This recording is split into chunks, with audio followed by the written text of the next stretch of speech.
Faris tuh kayak gimana sih? Satu kata aja. Jenius. Selamat datang di Coffee Chat 180, tempat kita ngobrol-ngobrol santai sambil minum kopi, ngobrolin banyak hal menarik di dunia musik.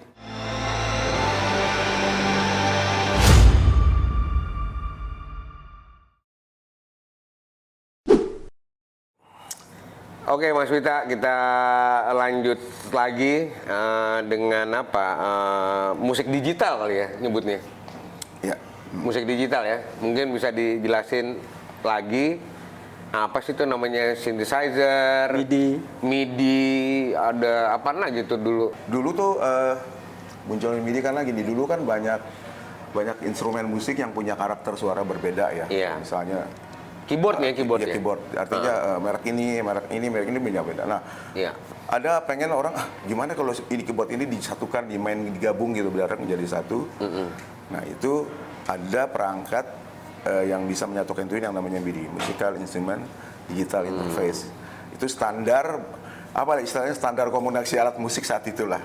Makanya ada istilah kabel MIDI kan. Iya, ada itu kabel semuanya MIDI. sama tuh. Colokan kabel MIDI semuanya sama, bisa dijadiin satu. Itu bagian dari sebenarnya kebutuhan musik digital pada saat itu ya, ketika apalagi saat itu kan mulai muncul ya istilah synthesizer itu. Jadi synthesizer ini sebenarnya apa ya, instrumen elektronik yang bisa memanipulasi suara atau menerjemahkan atau menampilkan suara instrumen asli tapi dalam bentuk digital. Misalnya piano, synthesizer. Kan kita kalau main piano nggak perlu pakai piano asli akustik gitu kan, karena di keyboard udah ada.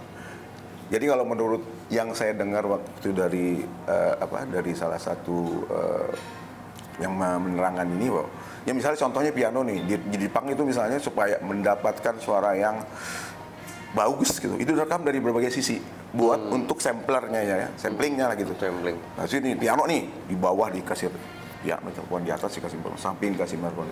Jadi ketika dibunyikan itu menghasilkan suara yang komprehensif lah, bulat gitu ya, tebal ya. Lebar. Nah, makanya ada keyboard yang suara pianonya gini ya, tipis. Ada juga suara piano, wah ini mirip banget kan. Iya. Itu tergantung ketika membuat Tebal samplingnya gitu loh.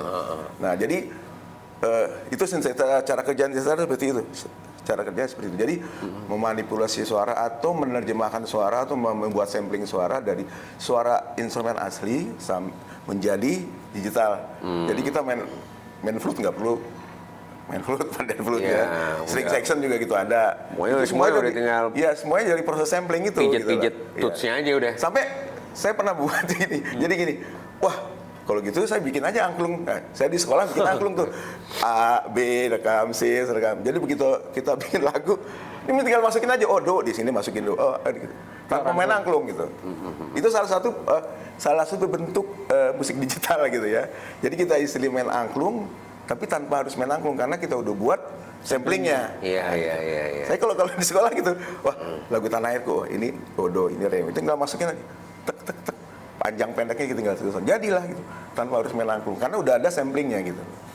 Jadi nah synthesizer sendiri ada hasilnya itu ada dua, ada yang mensampling alat aslinya, yang ada alat aslinya, misalnya ya piano tadi, tapi ada juga yang modifikasi suara. Jadi kalau kita dengar lagu-lagunya Genesis, kita main Tony Banks main lead, itu kan nggak ada instrumen aslinya kan? Iya. Nggak ada, ini suara apa nih gitu kan? Nah itu adalah modifikasi dari suara yang menghasilkan itu suara baru ya, itu sendiri. Itu kerja synthesizer juga itu. Jadi ada yang buat nguber suara aja sebenarnya. Ya jadi itu lebih dikreasikan jadinya. Suara itu dimodifikasi, dikreasikan menjadi suara baru yang tidak ada instrumen aslinya. Istilahnya bukan setelan pabrik. Iya. Bukan setelan pabrik, bikin sendiri. Bisa jadi. Faris juga banyak dulu di album. Di album Ahmad Albar, di album Faris sendiri kan banyak dia main synthesizer. Tapi lead synthesizer yang cerita ya, Albar itu udah digital tuh. Bukan, ada maksudnya dia banyak mengeksplor synthesizer di situ. Oh gitu. Lagi booming-boomingnya ituan. Masa sih? Atau lebih banyak lagi ada di album Percik Pesona itu kan main. Pesona itu kan nggak ada alat instrumen aslinya. Itu murni yang modifikasi dari sampling atau alat asli. Wah, kalau dibuat modifikasi gini kayak suara apa ya? Itu kan makanya ada di keyboard synth 1, lead synth itu kan Iya. ada. Itu biasanya alat itu nggak ada ininya, nggak ada alat aslinya. Makanya ada tuh kita temen keyboardnya kan begitu dia disetting sesuai kemauan dia untuk main. Begitu hilang, bukan sedih barangnya hilang sebenarnya. Nyetingnya lama Nyetingnya. lagi. Iya, Itu nyetingnya. sayang banget butuh Iya. waktu lagi. Iya. Ya jadi itu ada ya kerja synthesizer seperti itu. Jadi ya itu memang ini di satu sisi memang mempermudah kerja ya kata. Kalau saya pengen main flute, ya saya nggak perlu panggil pemain flute gitu. Mengirit track juga lagi. Mengirit budget sih. Nah, terus gara-gara Faris juga kita di Indonesia ini mulai tahu instrumen yang namanya keyboard gitar ya. Keitar. Keitar. Keitar ya? Keyboard gitar. Oh, bukan gitar bukan ya?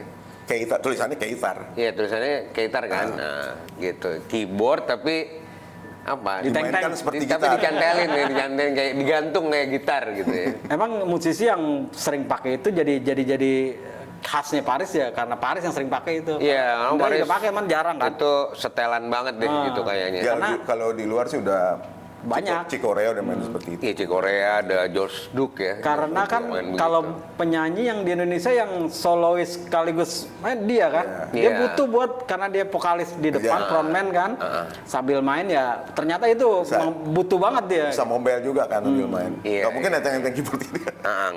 nggak mungkin. Tapi nggak bisa juga dia kalau dia main band, dia main piano, cuma dia sendiri, nggak bakal pakai gitar, susah. Kecuali ada musisi tamu. Setelah saya tanya, kenapa mas nggak main gitar? Ntar yang ngeblok siapa? Gue kan itu Iya. buat solo aja sebenarnya. Buat solonya di gitar itu ya, ngeblok macam-macam. Solo dan bisa mobile juga kan bisa. Ya. Iya, bisa mobile. Manggil-manggilnya tadi dari sini aja nih berarti ya. Manggil-manggil apa itu? Yang udah disimpen-simpen. Tinggal pencet-pencet aja itu. Tinggal punya lagi. Apalagi nih Mas Wid yang menarik dari Faris tadi selain sebenarnya- fashion, Iya, kebiasaan-kebiasaan banyak banget. musik. Soalnya dia selain Banyak ya. tadi saya bilang selain multi instrumentalis, dia punya wawasan musikal juga yang kayaknya no limit banget gitu ya.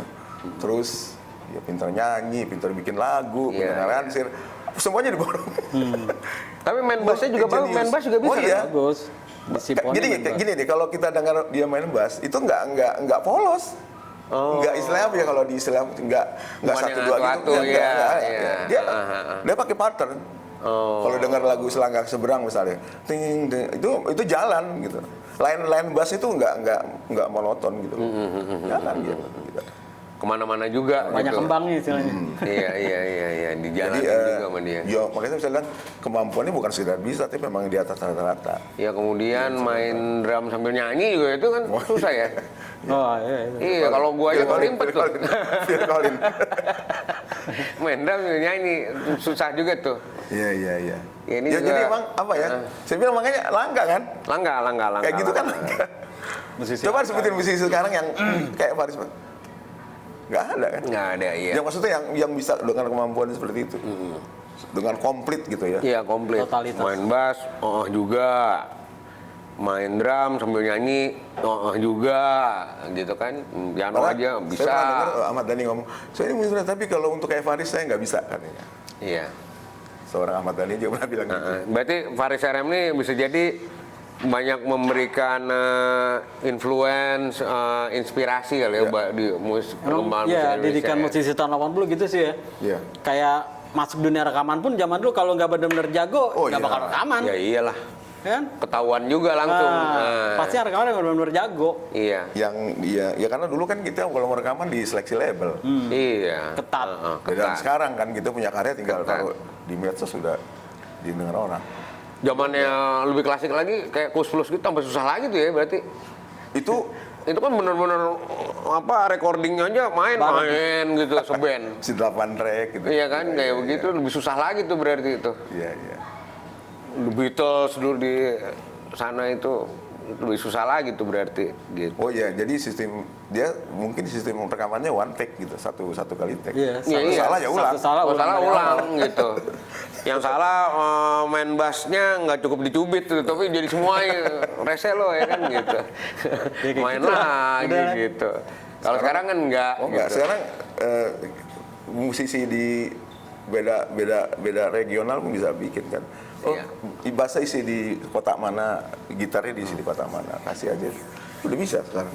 Terus kalau Faris RM itu disebut sebagai arsitek musik pop di Indonesia, setuju nggak nih Mas Wita? Ya kalau disebut salah satu mungkin bisa ya. Salah satu ya? Satu lah mungkin ya. Banyak lah ya. Malah Ada yang lain saya beberapa Faris juga ya. sih yang Ya saya sih dengar itu cukup setuju karena emang memberi banyak warna terhadap musik popnya itu sendiri gitu ya Faris RM ini. Kalau Faris sendiri kan pernah bilang musik saya itu ibarat kalau musik Indonesia tuh sebuah mozaik gitu merah. Nah, saya tuh pengen biru sendiri di tengah kayak gitu loh dia pernah bilang gitu.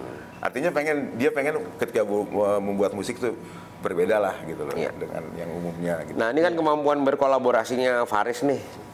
Kepengen tahu juga nih Mas Faris RM itu udah berduet gitu. Duet ini konteksnya bernyanyi bareng tuh banyak ya. Selain nama Neno sama siapa lagi tuh yang Oh banyak banyak ya. banyak. Dan kadang duetnya juga sama penyanyi yang lebih senior dari dia, kayak dengan Ari Kusmiran. Itu kan orang yang jarang yang tahu tuh kan. Padahal Gue sih tahu Aris Kusmiran. iya, tapi aku berjanji terus mungkin berbunga. Iya. Itu kan Ari Kusmiran lebih dulu lagi, zaman-zaman Kus Plus sudah ada Ari Kusmiran. Udah ada. Iya. Kemarin bisa bareng Faris. Tapi nggak pernah ketemu Grace Simon kan Faris? Duet nggak pernah. Sama Rafika Duri pernah ya? Itu mereka Grace bawain karyanya ada paling. Tapi Rafika Duri sama Harvey pernah membawakan karyanya Faris ya Pernah sebenarnya. Kurnia dan Pesona. Kurnia dan Pesona ya benar Kurnia dan Pesona Ngomong itu. soal Grace Simon tuh yang justru yang nyaranin, yang minta Faris nyanyiin lagu nyanyiin sendiri Sakura. lagu Sakura. Grace Simon itu? Iya. Oh, berarti gua nyebut Grace Simon tadi ke situ tuh berarti ya? Ada. Udah nih, kamu aja nyanyi gitu. Benar ya, jadilah itu lagu Sakura. Lo tadinya maunya Grace Simon gitu yang Enggak, bukan. Jadi Buat di film itu kan. mungkin nyalain ya, mungkin menyanyi lagu. Tapi Grace Simon, kamu yang nyanyi sendiri. Benar jadi, dia nyanyi sendiri lagu Sakura. diturutin tuh ya? Ya. Oke. Jadi ya namanya masih muda kan kadang-kadang masih agak Iya, umur agak berapa itu? nervous, agak kurang percaya diri, tapi ya itulah karena lingkungan Iya. mensupport. Lingkungannya support Bagus. kayak ya Krisya juga ya, Percik Pesona ya? Oh, ya. Yang musik direkturnya Faris lah gitu. Album ya itu lagu Udah kehidupan. berapa lagu sih? Berapa lagu ya? Semua. Krisya kasih kepercayaan lah sama Faris RM untuk tampil. Iya jadi Faris RM itu kenapa nulisnya itu juga Krisya ya? Yang ngasih Nama RM. Ya, Faris RM. ngasih apa itu namanya? Ngasih brand kali ya atau apa tuh? Faris RM. Udah begini aja nulisnya. Iya.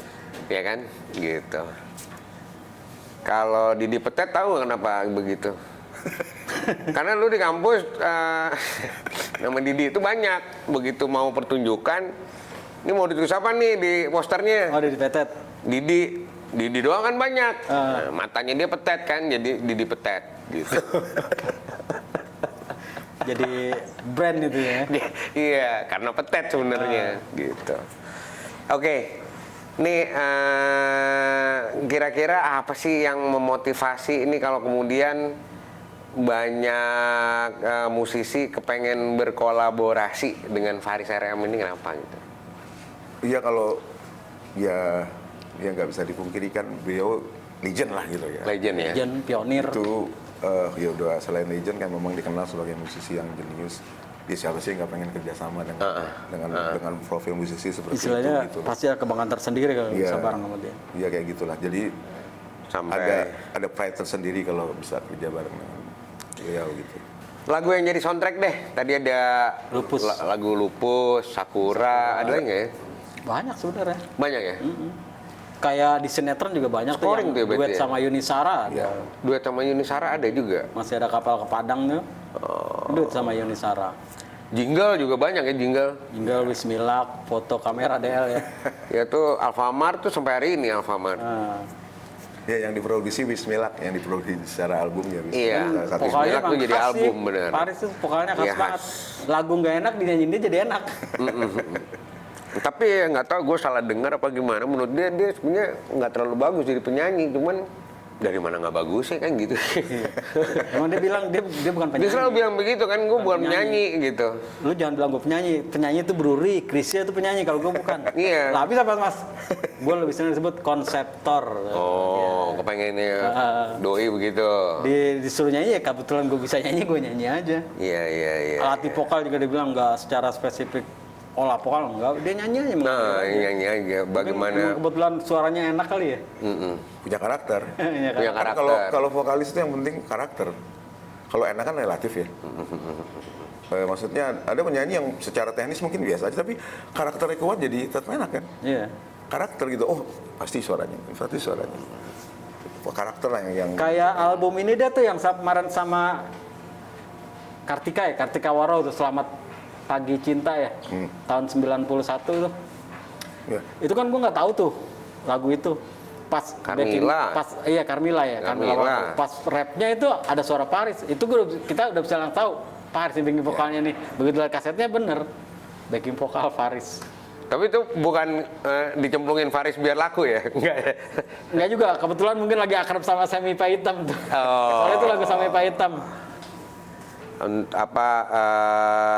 Terakhir deh, satu kata deh dari Mas Wita, Faris tuh kayak gimana sih? Satu kata aja. Paris itu Paris. apa sih? dari sana jenius. Jenius ya? Oke. Buat kamu yang baru dengerin, jangan lupa follow dan subscribe kami, Coffee Chat 180. Episode baru hadir tiap minggu. Siapa tahu ada musisi favorit kamu muncul di Coffee Chat 180. Sampai jumpa hanya di Coffee Chat Coffee Chat 180. 180.